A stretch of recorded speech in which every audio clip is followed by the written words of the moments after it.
अगर आप लोग भी साइंस में अपने आउट ऑफ आउट स्कोर करना चाहते हो तो आप अपने डायग्राम्स को बिल्कुल भी स्किप नहीं कर सकते हो। ये एक इंपॉर्टेंट हिस्सा है आपके एग्जामिनेशन का। स्पेशली अगर मैं बात करूं बायोलॉजी की, तो बायोलॉजी में भर भर के डायग्राम्स है। और अगर मैं क्वेश्चन की बात करूं तो एक बड़ा क्वेश्चन और multiple optional question, MCQs question आपको अपने डायग्राम से देखने को मिलते हैं हर साल। तो आपकी जो डायग्राम की प्रॉब्लम है उस प्रॉब्लम का सॉल्यूशन लेके मैं आ चुका हूं। कंप्लीट एक वीडियो में इन डेप्थ एनालिसिस करेंगे और मैं गारंटी देता हूं आपको इस सेशन को अटेंड करने के बाद आपकी डायग्राम की प्रॉब्लम सोल्व हो जाएगी। तो विदाउट वेस्टिंग द टाइम चलिए सेशन को शुरू करते हैं। देखो फ्रेंड्स, साइंस में बेसिकली आपको पता है तीन मेन सब ब्रांचेज आप बोल सकते हो, फिजिक्स, केमिस्ट्री और बायोलॉजी। कंपैरिजन की बात करूं तो बायोलॉजी में आपके सबसे ज्यादा डायग्राम है as compare to the physics and chemistry. Chemistry में तो बिल्कुल ही नहीं है। आई होप कि 2 या 3 या 4 डायग्राम होंगे जो लकीली अगर उनमें से आना होगा तो आ जाएगा। फिजिक्स में भी काफी डायग्राम्स है और मेनली बायोलॉजी में भी काफी डायग्राम है। फिजिक्स और बायोलॉजी से हर साल आपके एग्जामिनेशन में यहां से क्वेश्चन रिपीट होते हैं। तो हम 1 बाय 1 करके देखेंगे। सबसे पहले हम केमिस्ट्री को लेकर चलते हैं। केमिस्ट्री में 2 या 3 या 4 डायग्राम है, 1 बाय 1 समझ लेते हैं। ठीक है, तो चलिए शुरू करते हैं। पहला पोर्शन हमारा केमिस्ट्री का रहेगा।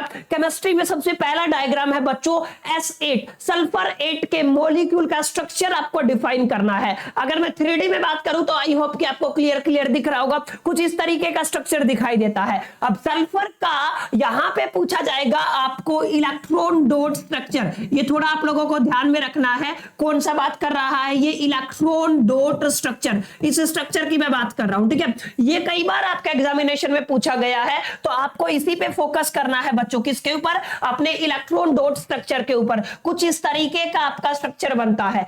सल्फर के 8 मॉलिक्यूल होते हैं। आपको पता है सल्फर के लास्ट सेल में कितने इलेक्ट्रॉन्स होते हैं? आपके बेसिकली 6 इलेक्ट्रॉन्स होते हैं। एक हिंट आपको दे देता हूं मैं किस तरीके से हम लोग बना सकते हैं यहाँ पे। जैसे अगर मैं सिंपल बात करूं, आपके पास सल्फर है तो सल्फर आपके कितने इलेक्ट्रॉन लेके चलता है? 8 इलेक्ट्रॉन लेके चलता है। तो सॉरी 6, 2 4, एक इधर आ जाएगा और एक इधर आ जाएगा, 6 हो गए आपके। अब यहां पे बच्चों अगर दूसरा सल्फर आता है और इससे अटैच होता है तो हर सल्फर के पास आपके कितने इलेक्ट्रॉन है? टोटल 6 इलेक्ट्रॉन है। तो आप लोग देखो यहां पे हो गए आपके 6 इधर। ठीक है, इसी तरीके से इस साइड भी एक सल्फर आ जाएगा जिसके पास कितने इलेक्ट्रॉन होंगे? बेसिकली यहां पे होंगे आपके 6 इलेक्ट्रॉन। अब आपको यहां पे एक बात का ध्यान में रखना है कि हम बहुत बार क्रॉस और डॉट का यूज करते हैं। अब आपको यहां पे क्रॉस डॉट यूज नहीं करना है, आपको सिर्फ डॉट्स का यूज करना है। रीजन बिहाइंड दैट कि यहां पे सेम मॉलिक्यूल है और सेम मॉलिक्यूल के लिए आप अलग अलग डॉट रिप्रेजेंटेशन नहीं कर सकते। अब होगा क्या? जैसे बीच वाले ऑक्यूपाई हो गया है तो बीच वाले को क्या लग रहा है कि इसका ऑक्टेट पूरा है, इसके 8 इलेक्ट्रॉन पूरे हैं। क्लियर? अब यहां पे क्या होगा? यहां पे भी एक और सल्फर आ जाएगा जिसके साथ ये बॉन्ड बना लेगा। ऐसे करके बच्चों आपके यहां पे देखो, इस सल्फर को क्या लगेगा? इसके 8 पूरे हो गए। इसको क्या लगेगा? इसके 8 पूरे हो गए। और फाइनली आपको क्या दिखेगा? इस तरीके का स्ट्रक्चर दिखेगा। ठीक है, और यहां पे इस तरीके का बॉन्ड आपका तैयार हो जाएगा। यानी कि फाइनली अगर आप लोग देखोगे तो ये एक बेसिक स्ट्रक्चर है आपका सल्फर का। अगर आपका लक अच्छा रहा और केमिस्ट्री से क्वेश्चन आया तो बच्चों यहां से 100% क्वेश्चन बनता है। सेकंड डायग्राम की मैं बात करूं तो सेकंड डायग्राम है आपकी ऑर्गेनिक केमिस्ट्री से, आप सभी ने पढ़ा होगा बेंजीन। अब एक चीज आपको थोड़ा ध्यान में रखना है, बेंजीन का फॉर्मूला होता है C6H6। यहां पे अल्टरनेट पोजीशन पे बॉन्ड होता है। अल्टरनेट का मतलब क्या है कि 6 कार्बन आपके यहां पे होते हैं, 1 2 3 4 5 और 6। क्लियर? सिंगल सिंगल बॉन्ड पहले आप लोग बना दो, फिर हम इसके बॉन्ड को पूरा करेंगे। अल्टरनेट है, अगर 1 और 3rd पोजीशन पे आप लोग ऐसे लगा सकते हो। तो इस तरीके का जो स्ट्रक्चर दिखता है ये किसका होता है? आपका बेंजीन का। और वो बेंजीन एक साइक्लिक कंपाउंड है, आपको ये भी ध्यान में रखना है। आपने ऑर्गेनिक केमिस्ट्री पढ़ी होगी तो वहां पे देखा होगा। तो ये सेकंड डायग्राम था जो काफी इंपॉर्टेंट था। थर्ड हम चलते हैं, वेरी वेरी इंपॉर्टेंट। अगर आप लोग ध्यान से देखोगे तो बच्चों आपको क्लियरली ध्यान में रखना है कि आपका इलेक्ट्रॉन डॉट स्ट्रक्चर पूछा जाता है इथेन का, इथीन का और इथाइन का। पिछले 10 साल के पेपर अगर आप लोग उठाओगे तो आपको इनमें से एक क्वेश्चन आपको कहीं ना कहीं किसी ना किसी कोने में मिल जाएगा केमिस्ट्री से, अगर वहां से डायग्राम बेस्ड क्वेश्चन आया है तो यहां पे आप क्लियर देखो, इथेन का कैसे बनता है, इथीन का कैसे बनता है और इथाइन का कैसे बनता है। क्लियर है? इसका मतलब होता है आपके 2 कार्बन एटम, एन मतलब सिंगल बॉन्ड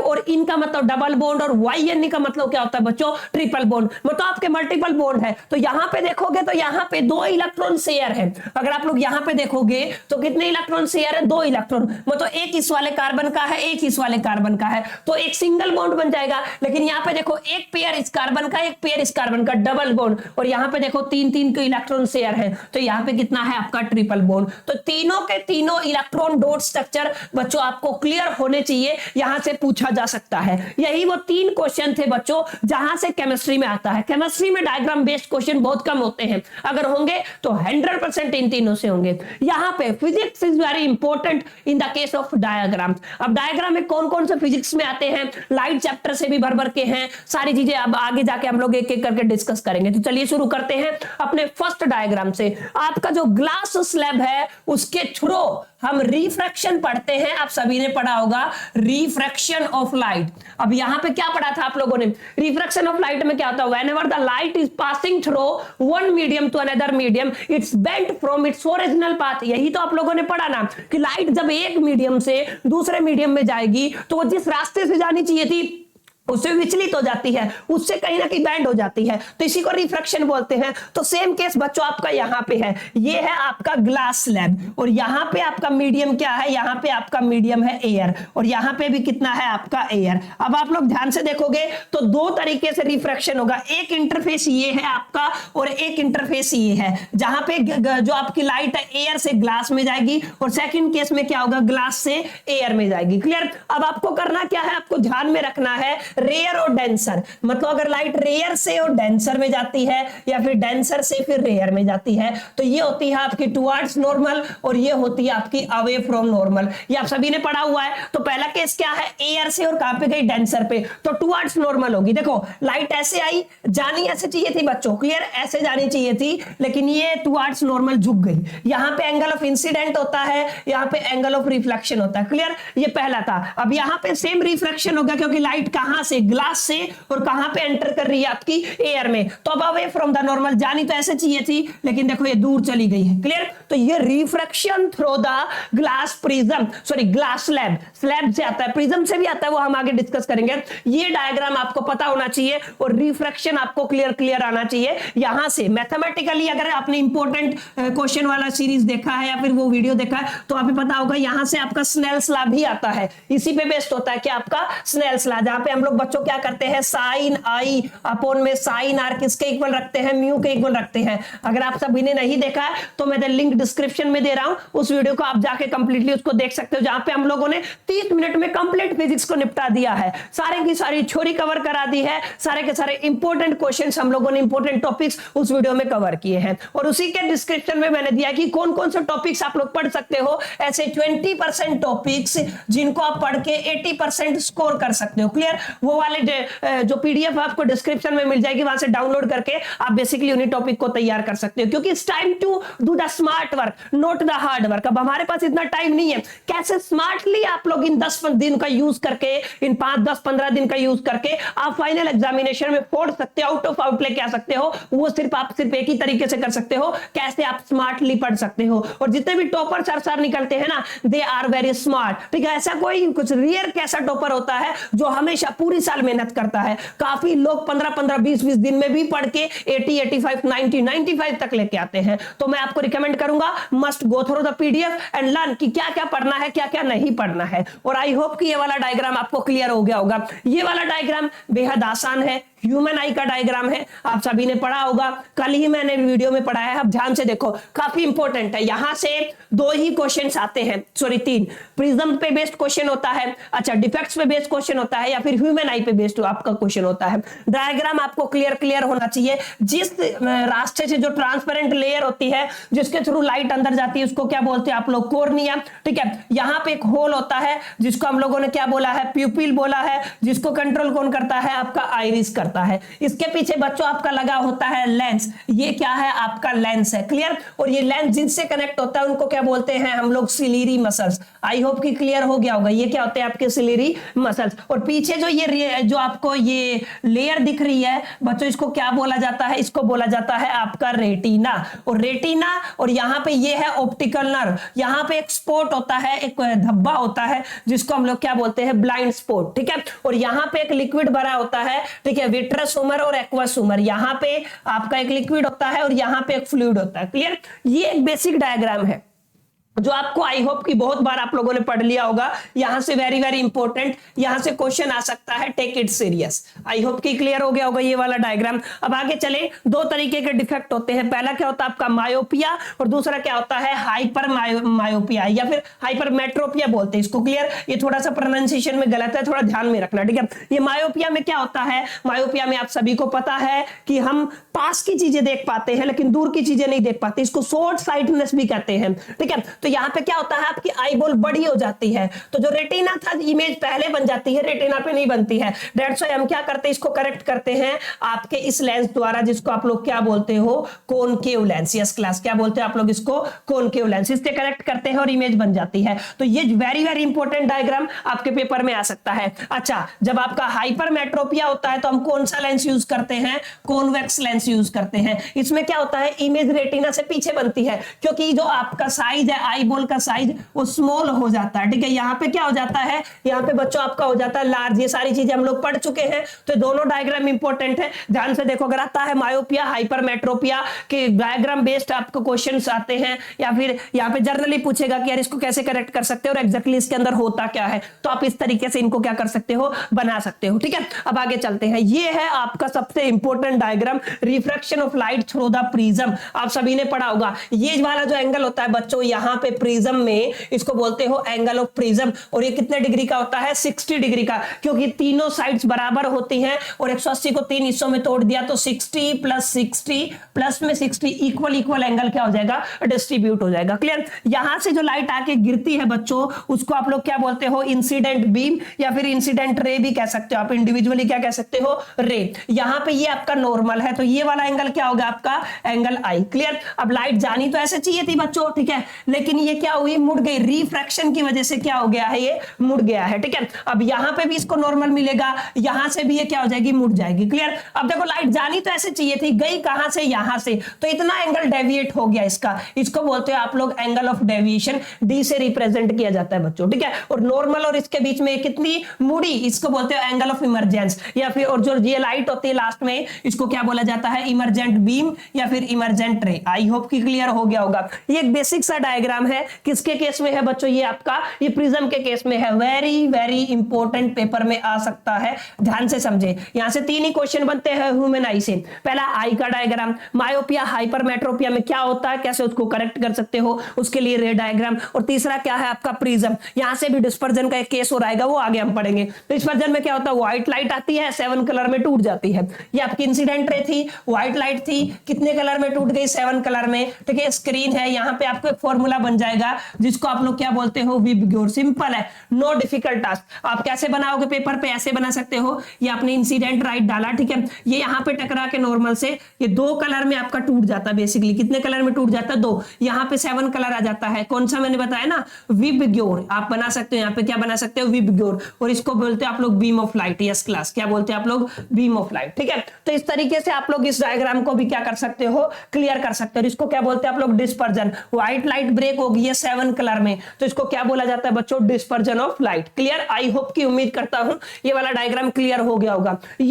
इस डायग्राम को काफी लोग अवॉइड कर देते हैं, ठीक है, लेकिन ये एनसीईआरटी का one of the important diagram है बच्चों, जरूर जरूर आपको प्रिपेयर करना चाहिए और मैं रिक्वेस्ट करूंगा आपको करना है। रीजन बता देता हूं, क्योंकि ये पूछा गया है, देखो आप एमसीक्यू में भी पूछा गया है। क्या होता है, ये बीम ऑफ लाइट है, ये जो आपका वाटर ड्रॉप है, ये क्या है आपकी वाटर ड्रॉप। वाटर ड्रॉप बच्चों यहाँ पे किसका काम करती है, वाटर ड्रॉप आपका काम करती है प्रिज्म का। और यहाँ पे देखो लाइट ब्रेक होना स्टार्ट हो गई है, ठीक है, टोटल इंटरनल रिफ्लेक्शन की वजह से यहाँ पे वॉयलेट कलर आ गया है, यहाँ पे क्या आ गया, रेड, और यहाँ पे बन जाता है जिसको आप लोग देसी लैंग्वेज में क्या बोलते हो बच्चों, रेनबो। यस क्लास, क्या बोला जाता है, रेनबो। तो वाटर ड्रॉप यहाँ पे डिस्पर्जन का काम करती है, एज ए प्रिज्म का काम करती है, और व्हाइट लाइट किस में टूट जाती है बच्चों, 7 कलर में। इट्स वेरी इजी, ठीक है, वेरी वेरी इंपॉर्टेंट डायग्राम, इसको करो फटाफट से। अब आगे चलते हैं, आगे ये वाला डायग्राम आप सभी ने देखा होगा, स्ट्रेट करंट कैरिंग कंडक्टर। ध्यान से देखो, ये क्या है आपका स्ट्रेट करंट कैरिंग कंडक्टर है, जिसमें करंट आपका एक्स डायरेक्शन से और वाई डायरेक्शन की तरफ जाता है। इसका मैग्नेटिक फील्ड प्लॉट करना है, कुछ नहीं है, रिहोस्टेट लगा दो, एक एमीटर लगा दो, क्योंकि एमीटर हमेशा किस कॉम्बिनेशन में लगता है, ये लगता है आपका सीरीज कॉम्बिनेशन में। यहाँ पे मैंने सोर्स ऑफ ईएमएफ यानी कि आपका क्या लगा दिया, बैटरी लगा दिया, और बस इसको कनेक्ट कर देते हैं, मैग्नेटिक इफेक्ट प्रोड्यूस होगा। तो ऐसे राइट एंड थंब रूल लगाएंगे तो ऐसे ये कंसंट्रिक सर्कल्स बन जाएंगे जिनका सेम सेंटर है। ये कौन से सर्कल हैं, इनको बोलते हो आप लोग कंसंट्रिक सर्कल। यस क्लास, क्या बोलते हो, कंसंट्रिक सर्कल्स। तो इस तरीके से आप लोग क्या कह सकते हो, इस तरीके से आप लोग कह सकते हो, ये डायग्राम आपका बन जाएगा। ठीक है, तो स्ट्रेट करंट कैरिंग कंडक्टर का अगर आपके पास आता है, क्या बोला बच्चों मैंने बोला है आपका स्ट्रेट करंट कैरिंग कंडक्टर, ध्यान से समझना, करंट कैरिंग कंडक्टर का अगर मैग्नेटिक फील्ड आपको प्लॉट करना है तो इस तरीके का डायग्राम आपको बनाना है। क्लियर, आई होप कि समझ में आ गया होगा। अब आगे चले फिजिक्स में, तो ये किसका है, ये आपका परमानेंट मैग्नेट,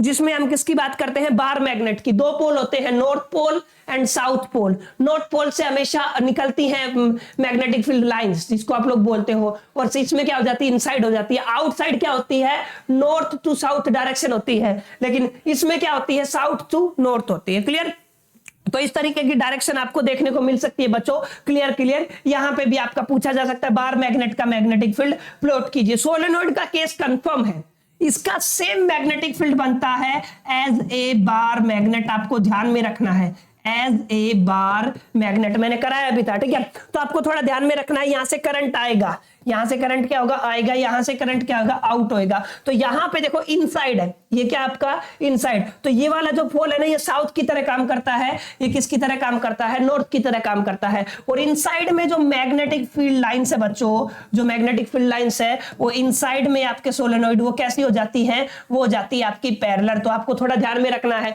और किसके इक्विवेलेंट मैग्नेटिक फील्ड बनता है, बार मैग्नेट के इक्विवेलेंट इसका मैग्नेटिक फील्ड बनता है। डायग्राम को अच्छे से देख लो, पेपर में आएगा, इससे बड़ा क्वेश्चन भी आएगा बच्चों, और ये बनाना भी आ सकता है, टेक इट सीरियस। अब आगे चलते, ये कुछ बेसिक बातें थी जो किस में आ गई, आपके फिजिक्स में आ गई। काफी आसान से डायग्राम थे, उम्मीद करता हूं आप सभी ने पढ़े होंगे, एक बार रिवाइज हो गया होगा तो एक क्लैरिटी हो गई होगी कि हाँ सर ये वाले इंपॉर्टेंट डायग्राम बनते हैं। अब बात हमारी कहां पे आके रुक जाती है, बायोलॉजी पे। बायोलॉजी पे लेबलिंग आती है, ध्यान से समझो बच्चों कैसे क्वेश्चंस आते हैं बायोलॉजी में। बायोलॉजी में पूछेगा, आपको एक डायग्राम दे दिया, लेबल कीजिए कौन सा पार्ट है और उसका काम। कई बार तो वर्किंग भी पूछ लेता है, तो लेबल भी करना हो सकता है। डायरेक्ट पूछेगा, जैसे male reproductive system, female reproductive system, nephron, ठीक है, इस तरीके के डायग्राम आपको डायरेक्टली दो ही तरीके के क्वेश्चन बनेंगे। ठीक है, या तो लेबलिंग पूछेगा, डायरेक्ट आपको क्या बनाना होगा, आपको अपना डायग्राम बनाना होगा। तो दोनों क्वेश्चंस हम इन डेप्थ एनालिसिस कर लेते हैं। अगर आपने इन डेप्थ एनालिसिस कर लिया तो वो आपसे लेबलिंग भी पूछे, चाहे वो आपसे डायग्राम पूछे, you will be able to attend each and every question that is related to your examination. तो वही चीजें हम यहाँ पे डिस्कशन करेंगे। पहला है बच्चों आपको स्टोमेटा। जब आप पत्ते को जूम करके देखते हो तो stomata, exchange of carbon dioxide and oxygen जहां से होता है वो किसके थ्रू होता है, आपका स्टोमेटा के थ्रू होता है। टेक इट सीरियस, ध्यान से समझ लो मेरी बात। स्टोमेटा होता क्या है, देखो हमने पढ़ा फोटोसिंथेसिस रिएक्शन के दरमियान पौधे क्या करते हैं, कार्बन डाइऑक्साइड को लेते हैं और उसको ऑक्सीजन में कन्वर्ट कर देते हैं। बट इस मेजर प्रॉब्लम क्या है कि पौधों के अंदर एग्जैक्टली कौन सा पार्ट है उनका जो क्या करता है, एक्सचेंज करता है, कार्बन डाइऑक्साइड अंदर जाए और ऑक्सीजन क्या हो जाए, बाहर हो जाए। तो जो एक्सचेंज का काम करता है ना, वो क्या है, पत्ते के ऊपर एक हिस्सा होता है। जब आप लोग जूम करके देखोगे तो बच्चों हम उसको क्या बोलते हैं, स्टोमेटा। ध्यान से देखो, ये वाला स्टोमेटा क्लोज है, यस, ये क्या है आपका, ये स्टोमेटा कैसा है, क्लोज। ये वाला स्टोमेटा कैसा है, ये ओपन है। देखो यहाँ पे लिखा हुआ है, ये ओपन स्टोमेटा है और ये क्या है आपका क्लोज स्टोमेटा। पहला क्वेश्चन अराइज होता है, इनके ऊपर जो आपको धब्बे दिखाई देते हैं इनको बोलते हैं क्लोरोप्लास्ट। यहाँ पे बच्चों होती है आपकी क्लोरोफिल जो सनलाइट को ट्रैप करती है, ध्यान से समझ लो, ठीक है। और यहाँ पे आपको एक इंपॉर्टेंट बात है, ये वाला हिस्सा क्या कहलाता है, इसके ऊपर लेबलिंग आता है, इसको बोलते हैं हम लोग guard cell. Guard cell basically stomata का वो हिस्सा होता है जो इसकी ओपनिंग और क्लोजिंग में हेल्प करता है। तो गार्ड है, यही ओपन करेंगे गेट को, यही क्या करेंगे, क्लोज करेंगे। और ये ओपन और क्लोज कैसे होगा, जैसे ही इसके अंदर वाटर फिल होता है ना बच्चों, तो वाटर फिल होते ही ये क्या हो जाता है, ओपन, और जैसे ही आपका इसके वाटर निकल जाता है तो ये क्या हो जाता है, तो ये वाली बात हमको क्लियर होगी कि जो आपके गार्ड सेल है वो इसके लिए रिस्पॉन्सिबल है, इसकी ओपनिंग और क्लोजिंग में। सेकंड फैक्टर देखा वाटर, वाटर जैसे ही फिल होएगा उसमें क्या होगा, वो ओपन हो जाएगी जो आपका स्ट्रोमेटा है, और जैसे ही वाटर उससे निकलेगा इजेक्ट होएगा तो बच्चों बेसिकली वो क्या हो जाता है, क्लोज हो जाता है। और इसी तरीके से जैसे ही ओपन होता है तो वहां पे exchange of the carbon dioxide and oxygen हो जाता है, और जैसे ही वो क्लोज होता है तो जो एक्सचेंज है वो रुक जाता है। तो यहां से आपको ध्यान में रखना है, ये आपको ये वाला जो वैक्यूल बोलते हो इसको, ये वाला आपको पता होना चाहिए, इसके ऊपर क्वेश्चन पूछा जा सकता है। सेकंड क्लोरोप्लास्ट के ऊपर क्वेश्चन पूछा जा सकता है। थर्ड आपका गार्ड सेल के ऊपर क्वेश्चन पूछा जा सकता है, और ये पूछा जा सकता है बताओ ये स्टोमेटा ओपन है या क्लोज है, बताओ। इतने आसान क्वेश्चन भी सीबीएसई आपसे पूछता है। उम्मीद करता हूं इजी सा पैटर्न था, आपको समझ में आ गया होगा। और इसमें जो न्यूक्लियस भी होता है, जो आपको ये वाला स्ट्रक्चर दिख रहा है, आई होप कि आपको दिख रहा होगा, स्क्रीन पे विजिबल होगा, ये आपको जो स्ट्रक्चर दिख रहे हैं छोटे छोटे, इनको न्यूक्लियस बोलते हैं। लेकिन अगर पिछले 10 साल के पेपर को एनालाइज करोगे तो क्लोरोप्लास्ट, वैक्यूल, गार्ड सेल, इन 3 पे ही आपका लेबलिंग का क्वेश्चन आता है। आई होप कि क्लियर हो गया होगा। ये था पहला डायग्राम आपका लाइव प्रोसेस के थ्रू। अब सेकंड इंपॉर्टेंट क्या है, आप सभी ने पढ़ा होगा अमोइबा। अमोइबा एक यूनिसेलुलर ऑर्गेनिज्म होता है, जो सभी जितने भी काम होते हैं उसके अंदर वो एक ही सेल से करता है बच्चों, ठीक है। अब यहां पे आप लोगों के दिमाग में क्वेश्चन अराइज होता है, just like the human being हमारे पास 5 स्टेप होते हैं डाइजेशन के, कंप्लीट डाइजेस्टिव ट्रैक के, तो ऐसे ही अमोइबा में भी अंदर 5 स्टेप ही होते हैं बच्चों। देखो इसका डायग्राम पूछा जा सकता है। पहला स्टेप होता है ingestion, digestion, absorption, assimilation and egestion. ये 5 स्टेप में ही इसका डाइजेशन होता है। ध्यान से देखो, ये आपका अमोइबा है, इसने फूड पार्टिकल को देखा, क्लियर, और यहां पे इसका न्यूक्लियस है, तो क्या करेगा, ये इस तरीके का एक सूडोपोडिया नाम का एक शेप बना लेता है। ये जो इसके आपको पैर दिख रहे हैं ना, या फिर ये इसके अंदर क्या करता है, इसको अपने लपेटे में ले लेता है जो फूड पार्टिकल है, ठीक है। अब इसको अंदर करके इसने क्या किया, फूड वैक्यूल बनाया और अंदर इसके चला गया, ये हो गया इसका डाइजेस्ट, ठीक है। अब नीचे देखो, नीचे देखोगे तो अब इसने क्या किया, एक्सक्रिएट किया। क्या किया इसने, एक्सक्रिएट किया, ठीक है। यहां से हम चलेंगे 2 के बाद कहां पे आगे 3, यहां पे क्या आ गया, यहां पे देखो आपको क्लियर दिख रहा है 3,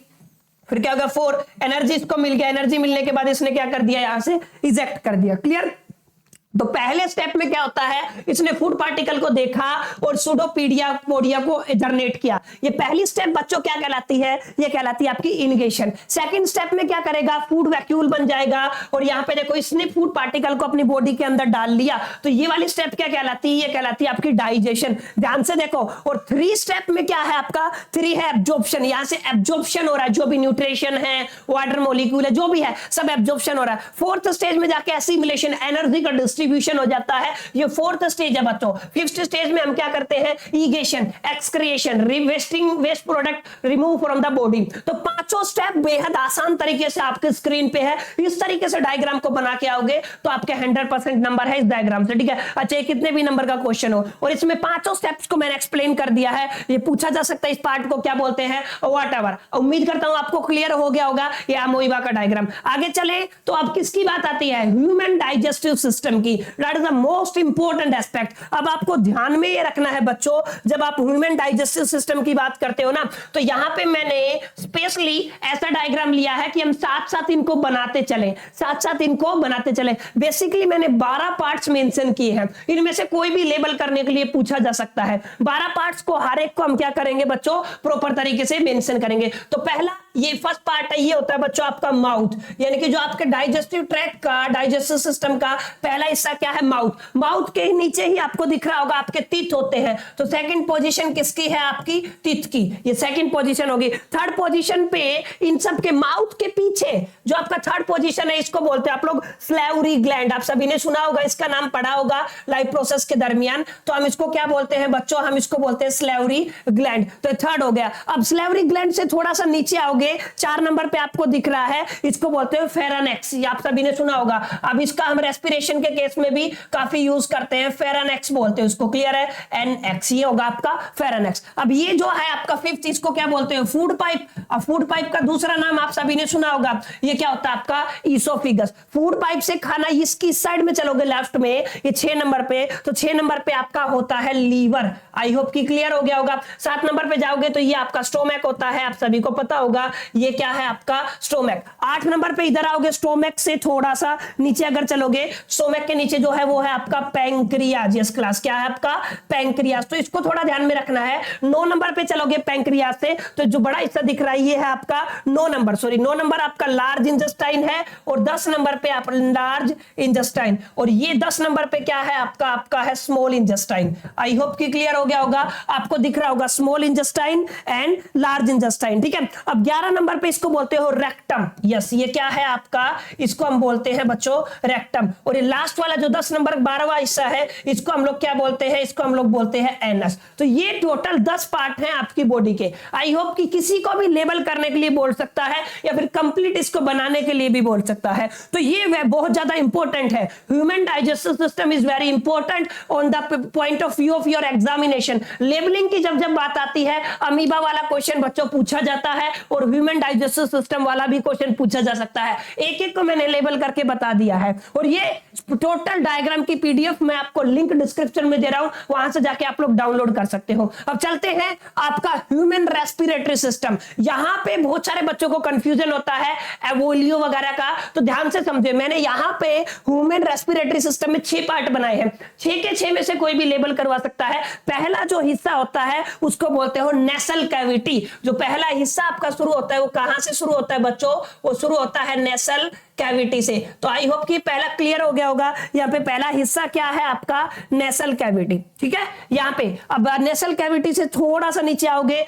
तो हमने अभी भी पढ़ा था फेरेनेक्स, बोलते हो PHARYNX, ध्यान रखना PHARYNX, इसको क्या बोलते हैं आप लोग, फेरेनेक्स। इससे थोड़ा नीचे आओगे, फेरेनेक्स से नीचे होता है लेरेनेक्स, LARYNX, ध्यान से रखना। ऊपर फेरेनेक्स होता है, नीचे रेनेक्स होता है, ये दोनों ऊपर नीचे, तो कंफ्यूजन हो जाता है पहले कौन आएगा बाद में कौन आएगा। इससे जो जुड़ा हुआ 4th पार्ट है बच्चों, इस 4th को क्या बोलते हो, ट्रेचिया। आप सभी को दिख रहा होगा ऐसे, ये ट्रेचिया बोलते हैं इसको, TRACHEA। ये वाला हिस्सा क्या हो गया, ट्रेचिया। यानी कि यहाँ पे ह्यूमन रेस्पिरेटरी सिस्टम में पहला पार्ट क्या है, नेसल कैविटी, सेकंड पार्ट क्या है, फेरेनेक्स, थर्ड पार्ट क्या है, लेरेनेक्स, फिर लेरेनेक्स किससे जुड़ा होता है, ट्रेचिया से। 4th के बाद हम आते हैं 5th पे, जहां से आपके लंग्स, आपके फेफड़े जुड़े हुए होते हैं। ये है आपका 5वां पार्ट। आई होप कि आपको स्क्रीन पे दिख रहा होगा, ये है आपका 5वां पार्ट, जहां से लंग्स से जो कनेक्शन होता है ना, इसको बोलते हैं आप लोग ब्रोंचाई। यस क्लास, क्या बोलते हैं आप लोग, ब्रोंचाई। तो इसको थोड़ा ध्यान से समझना, ये क्या है आपका ब्रोंचाई। 5, 6 में हम जाते हैं, लंग्स के अंदर चले जाते हैं। तो छठा जो पार्ट है ये तो आपको क्लियर दिख ही रहा है, ये क्या होते हैं बच्चों, आपके लंग्स होते हैं। और लंग्स के अंदर अगर आप जाओगे 7th पोजीशन पे, ध्यान से देखो, 7th पोजीशन पे कुछ इस तरीके का स्ट्रक्चर दिखता है, जिसको एल्वियोली बोलते हो आप लोग। यस, ये क्या बोलते हो आप लोग, एल्वियोली। ये है आपका 7वां हिस्सा।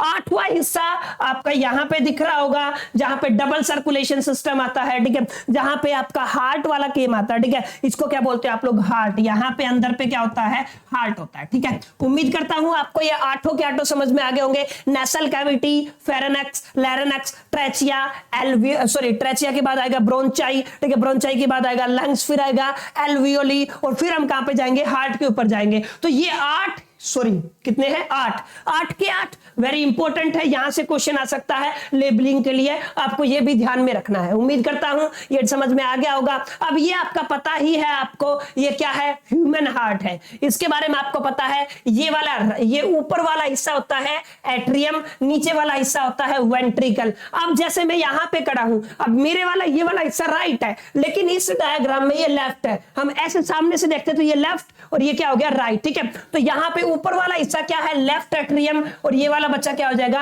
Right atrium. ये वाला क्या है, लेफ्ट वेंट्रिकल, और ये वाला क्या है आपका, राइट वेंट्रिकल। अब ध्यान से देखो, यहां पे इसको बोलते हो पल्मरी वेन्स। यस, ये क्या है आपकी पल्मरी वेन्स, और ये क्या है, पल्मरी आर्टरीज, जो आपको यहां पे इस कलर की दिखाई दे रही है, ठीक है। अब यहां पे क्या होता है, सुपीरियर वेना कैनवा होता है, इसको छोड़ दो आप लोग, यहां से क्वेश्चन आएगा। ये जो रेड कलर का है, इसको आप लोग बोलते हो एरोटा। ये एक इंपॉर्टेंट बात है। ऑक्सीनेटेड ब्लड डीऑक्सीनेटेड ब्लड, इसकी पंपिंग शुरू होती है, ठीक है। यहां से क्या होता है, डीऑक्सीनेटेड ब्लड आता है और यहाँ पे ऑक्सीनेटेड होके बाहर चला जाता है। इस तरीके से इसका एक पूरा प्रोसेस होता है, ठीक है। तो आई होप कि क्लियर हो गया होगा। That is very very important, आपके फाइनल एग्जामिनेशन में पूछा जा सकता है। लेफ्ट एट्रियम कौन सा, राइट एट्रियम कौन सा, वेंट्रिकल कौन सा है, उसके बाद कौन सा ऑक्सीनेटेड कौन सा डीऑक्सीनेटेड। अच्छा, पल्मरी वेन्स क्या है, पल्मरी आर्टरीज क्या है और अरोटा क्या है। ये 4-5 बेसिक्स जो लेबलिंग आती है यहां से, इसके अलावा आपसे कुछ और नहीं पूछा जाएगा। अब चलते हैं आगे और समझते हैं, very very important, make sure करके 100% में से पूछा जाने वाला क्वेश्चन है ये आपका डबल सर्कुलेशन। अब 2 हिस्से हैं, ऊपर वाले को क्या बोलते हो, पल्मरी सर्किट, नीचे वाले को क्या बोलते हो, सिस्टमिक सर्किट। ऊपर वाला पल्मरिक सर्किट, नीचे वाला सिस्टमिक सर्किट। अब ध्यान से देखो, पहला हिस्सा ये वाला है, ये ब्लू कलर की जो ट्यूब है, यस ये क्या है आपका ब्लू कलर की ट्यूब है, इसको क्या बोलते हैं, वेना कैनवा फ्रॉम बॉडी। ध्यान से समझो, हम इसको क्या बोलते हैं, वेना कैनवा फ्रॉम बॉडी। ध्यान से समझ लो, ये काफी इंपॉर्टेंट है। फर्स्ट पार्ट जो यहाँ पे आता है ये क्या है आपका, vena Canva from the body. अब सेकंड पे जो आपको इसी से जो हार्ट है बीच में बेसिकली, ठीक है, ये डीऑक्सीनेटेड ब्लड है, ये कैसा है, ऑक्सीनेटेड ब्लड है, ठीक है। तो जो सेकंड पोजीशन है ना ऑक्सीनेटेड ब्लड वाली, इसको बोलते हो aorta to body, aorta to body. ध्यान से समझो क्या होता है, ये ऑक्सीनेटेड ब्लड को कैरी करती है, बॉडी तक पहुंचाती है। ये क्या करती है, vena Canva from the body, ये डीऑक्सीनेटेड ब्लड को लेके आती है, ठीक है। और यहाँ पे आके दोनों मिल जाते हैं, देखो ऑक्सीनेटेड और डीऑक्सीनेटेड। इसको मैंने ए पोजीशन से रिप्रेजेंट किया बच्चों, इसका नाम है capillaries of the body organ apart from the lungs, इसको बोला जाता है, ठीक है। अब यहाँ पे आप बी पोजीशन देखोगे तो इसको हार्ट बोलते हैं, सी पोजीशन है आपका लंग्स कैपिलरीज, यस ये वाला हिस्सा क्या होता है, लंग्स कैपिलरीज। अच्छा, ये फोर्थ वाला हिस्सा है, इसको क्या बोलते हैं, पल्मरी आर्टरीज लंग्स। और 3 वाले हिस्से को क्या बोलते हैं, pulmonary veins from the lungs, जो हमने पढ़ा हुआ है यहाँ पे, आर्टरी वेन्स, पल्मरी आर्टरीज, ठीक है। तो डबल सर्कुलेशन है, ये सबसे इंपॉर्टेंट क्वेश्चन है आपके फाइनल एग्जामिनेशन के लिए, लेबलिंग के लिए भी आ सकता है, फिर डायरेक्ट पूछ सकते हैं किसका डायग्राम बनाओ। तो इसको आपको प्रॉपर तरीके से बना के चलना है। ये है आपका नेफ्रॉन का स्ट्रक्चर किडनी के अंदर, ये आपका आ सकता है, मैं ज्यादा चांसेस के 10% चांस है पूछा जा सकता है। तो इसको आप लोग एक बार ध्यान से देख लो क्या क्या है, इसके ऊपर मैं ज्यादा फोकस करूंगा नहीं क्योंकि इसके चांसेस कम है, ठीक है। अब चलते हैं आगे, इसके चांसेस बहुत ज्यादा है, 100% चांस है इसके, ये आपका किडनी का या फिर आप जिसको एक्सक्रीटरी सिस्टम बोलते हो ह्यूमन बीइंग में, उसका क्वेश्चन यहां से आता है। देखो ध्यान से शुरू करते हैं, ठीक है। यहाँ पे ये क्या है आपका लेफ्ट किडनी, ये क्या है आपका राइट किडनी। तो दोनों चीजें आपको क्लियर होनी चाहिए, लेफ्ट किडनी और राइट किडनी, ठीक है। रेड कलर का एरोटा होता है, आप सभी को पता है, और ये क्या होता है, वेना कैनवा होता है, जिसको आप लोग वेन्स बोलते हो, ठीक है। ये आपका क्या है, वेन, ठीक है। अब इनके ऊपर जो एक ग्लैंड लगी हुई है, इसको क्या बोलते हो, एड्रिनल ग्लैंड, दोनों साइड होती है। अच्छा, जिससे अटैच होती है आपकी किडनी है जिस हिस्से से, इसको रेनल आर्टरी बोलते हैं, यस क्या बोलते हैं आप लोग, रेनल आर्टरी, क्लियर। अब यहाँ पे थोड़ा, और यहाँ पे ये जो डीऑक्सीनेटेड जिससे कनेक्ट होता है, रेनल वेन, समझ में आया, यानी कि डीऑक्सीनेटेड वेन्स होता है, आर्टरीज में क्या होता है, ऑक्सीनेटेड ब्लड होता है, ठीक है। अब थोड़ा नीचे आओगे तो ये देखो कुछ इस तरीके का स्ट्रक्चर है, इसको क्या बोलते हो, यूरेटर, यस ये क्या होता है, यूरेटर। और ये होता है आपका यूरिनरी ब्लैडर, और ये क्या होता है आपका यूरेथ्रा। यहां से क्वेश्चन आएगा 100% इसकी लेबलिंग के ऊपर, काफी बार सीबीएसई पूछता है लेबल करने के लिए। तो ध्यान से देख लो कौन सा यूरेटर होता है, कौन सा यूरेथा होता है, यूरिनरी ब्लैडर कहां पे, left right kidney, arteries, veins, aorta, क्या है पूरा इसका एकदम आपको प्रॉपर तरीके से आना चाहिए। ये काफी रिपीटेड क्वेश्चन है, तो इस डायग्राम को बच्चों आपको अच्छे से बनाना है। अब चलते हैं, ये भी काफी इंपॉर्टेंट है, वेरी वेरी इंपॉर्टेंट, मैं मेंशन करूंगा इस डायग्राम को क्योंकि ये किसका डायग्राम है, न्यूरॉन्स का डायग्राम है। ध्यान से देखो, ये न्यूरॉन है जहां से मैसेज को एक्सेप्ट करते हैं, डेंड्राइट्स बोलते हैं, ठीक है। और यहाँ पे इस हिस्से को क्या बोलते हैं आप लोग, सोमा, ये नहीं आता, इसको छोड़ देना। डेंड्राइट्स वेरी इंपॉर्टेंट, ये न्यूक्लियस इज वेरी इंपॉर्टेंट, ठीक है। और उसके बाद ये क्या आपका एक्सोन, यस ये वाला हिस्सा क्या है, एक्सोन। और इस येलो कलर के हिस्से को क्या बोलते हो, मिलाइन सेट, यस ये काफी इंपॉर्टेंट है। और इसके अंदर क्या है, सचवान सेल, यस ये इसके अंदर आपको दिख रहा होगा, इसको क्या बोलते हो, सचवान सेल। और ये क्या होती है आपकी नर्व एंडिंग। ये डायग्राम पूछा जाता है कि आपको इसका डायग्राम बनाना है। 1 नंबर में कोई भी एक हिस्सा मेंशन कर देगा, जैसे मैंने मान लो 1 लिख दिया, यहाँ पे बताओ इसका नाम क्या है, मैंने यहाँ पे लिख दिया 2, बताओ इसका नाम क्या है, मैंने यहाँ पे लिख दिया 3, बताओ इसका क्या नाम है, या फिर 4 या फिर 5। यहां से कुछ इस तरीके का लेबलिंग का भी क्वेश्चन आ सकता है, और बच्चों आपसे ये भी पूछा जा सकता है कि इसका कंप्लीट डायग्राम बनाओ, क्योंकि काफी इंपॉर्टेंट है। ठीक है, अब यहां पे है रिफ्लेक्स आर्क, ये सभी बच्चों को आता है। रिफ्लेक्स सेक्शन कैसे होता है, आप एक बार इसको ध्यान से देख लो, काफी इंपॉर्टेंट है। ये मैं आपके ऊपर छोड़ता हूं, क्योंकि मैंने इन डेप्थ में, डिटेल में, अगर आपने मेरे 1 शॉट लेक्चर देखे होंगे तो वहां पे मैंने इनको प्रॉपर तरीके से बच्चों अच्छे तरीके से पढ़ाया हुआ है। ठीक है, ये काफी इंपॉर्टेंट पार्ट है ब्रेन, यहां पे मैं करवाना चाहूंगा। ठीक है, उसके बाद हम बात करेंगे ये आपका जो प्लांट है, और उसके बाद फीमेल रिप्रोडक्टिव सिस्टम के बारे में बात करेंगे, और मेल के बारे में। सबसे ज्यादा चांसेस फीमेल के, इसलिए हम इसको प्रॉपर तरीके से लेबलिंग करेंगे। अब यहां पे देखो, यहां पे क्या होता है, ये आपका फोर ब्रेन होता है। अच्छा, यहां पे ये आपका मिड ब्रेन होता है। ठीक है, और यहां पे एक आपका हिंड ब्रेन होता है। ये वाला क्या है आपका हिंड ब्रेन। यहाँ पे 3 पोजीशन है। ये वाले हिस्से को क्या बोलते हो,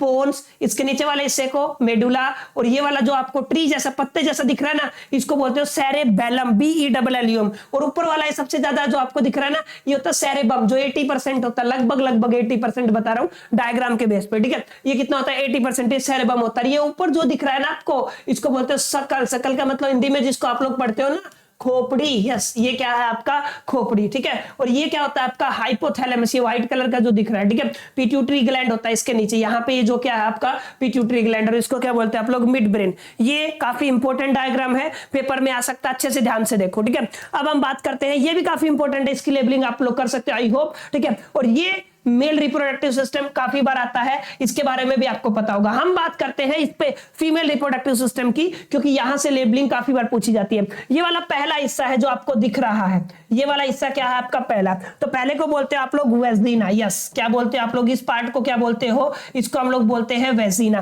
तो ये वाला हिस्सा क्या हो गया आपका वेजिना। ठीक है, अब सेकंड पोजीशन जो आपको यहाँ पे ये दिख रहा है ना, ये वाला हिस्सा, आई होप कि यहाँ पे क्लियर हो। 1 मिनट में पेन चेंज कर लेता हूँ। यस, यहाँ पे ये वाला हिस्सा दिख रहा है, सेकंड पोजीशन, इसको बोलते हैं हम लोग सर्विक्स। यस, क्या बोलते हैं आप लोग इसको, सर्विक्स। वेजिना, वेजिना से कहां पे गए, सर्विक्स। थोड़ा ऊपर जाओगे तो यहाँ पे थोड़ा सा देखो, छोटा हिस्सा दिख रहा है, सिकुड़ा हुआ हिस्सा दिख रहा है। इस 3 पोजीशन को बोलते हैं हम लोग एंडोमेट्रियम। यस, क्या बोलते हैं आप लोग इस हिस्से को, इसको बोलते हैं आप लोग एंडोमेट्रियम। आपको अच्छे से ध्यान में आना चाहिए, यहां से कोई भी लेबलिंग पूछी जा सकती है। ये क्या आपका एंडोमेट्रियम। ठीक है, अच्छा 4 पोजीशन पे आ जाओ। ये वाला जो हिस्सा है आपको दिख रहा है, सबसे आसान यही होता है, इसको क्या बोलते हैं आप लोग, ओवेरी। ओवेरी जिससे कनेक्टेड होती है उसको क्या बोलते हो, फिम्बेरिया। यस, क्या बोलते हो आप लोग, 5th पोजीशन पे इसको क्या बोलते हैं आप लोग,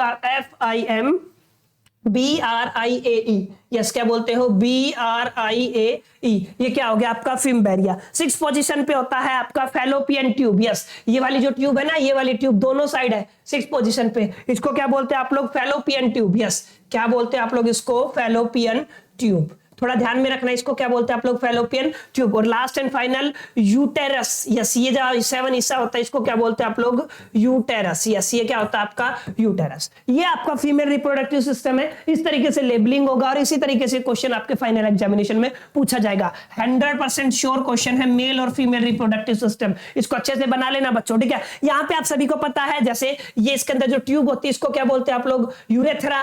ये जो बाहर वाला हिस्सा इसको क्या बोलते हैं आप लोग, पेनिस। ठीक है, ये जो ग्लैंड आपको दिख रही है इसको क्या बोलते हैं, प्रोस्टेट ग्लैंड। ठीक है, ये ऊपर क्या है आपका ब्लैडर है। अच्छा, यहाँ पे ये क्या दिख रहा है आपको, सेमिनल वेसिकल होता है। ठीक है, और ये वाली जो ट्यूब दिख रही है आपको, इसको क्या बोलते हो, यूरेटर। और यहाँ पे ये जो ट्यूब है ना, ये जो ट्यूब, इसको बोलते हो वेस्ट डिफरेंस। ठीक है, और यहाँ पे ये जो हिस्सा आपको दिख रहा है स्कोटम, और ये क्या है आपका टेस्टिस। यस, ये आपका टोटल क्या है, मेल रिप्रोडक्टिव सिस्टम। यहाँ पे आके टोटल आपके फाइनल जितने भी इंपॉर्टेंट डायग्राम थे बायोलॉजी के, फिजिक्स के, केमिस्ट्री के, सारे कंप्लीट हो जाते हैं। उम्मीद करता हूं इस एक लेक्चर में आपको सारे डायग्राम एक जगह मिल गए होंगे, और एक एक जो इंपॉर्टेंट डायग्राम है उन सभी की लेबलिंग मैंने आपके सामने की है, और किस तरीके का क्वेश्चन मैं बताया आपको पूछा जा सकता है, वो डाउट भी आपका क्लियर हो गया होगा। तो डायग्राम की प्रॉब्लम आई होप कि क्लियर होगी, सोल्व होगी। अगर फिर भी कोई अगर डाउट रहता है किसी भी डायग्राम में, तो you can comment on this video. Definitely मैं टाइम रहते उसके ऊपर जरूर रिएक्ट करूंगा, और उससे रिलेटेड कोई ना कोई सेशन लेके आऊंगा। बाकी इस सेशन में इतना ही। अगर आपको सेशन अच्छा लगा तो लाइक कर सकते हो, फ्रेंड के साथ शेयर कर सकते हो, और अगर चैनल पर नए हो तो सब्सक्राइब कर सकते हो। बाकी मिलते हैं नेक्स्ट वीडियो में, तब तक के लिए मेरी तरफ से ऑल द बेस्ट।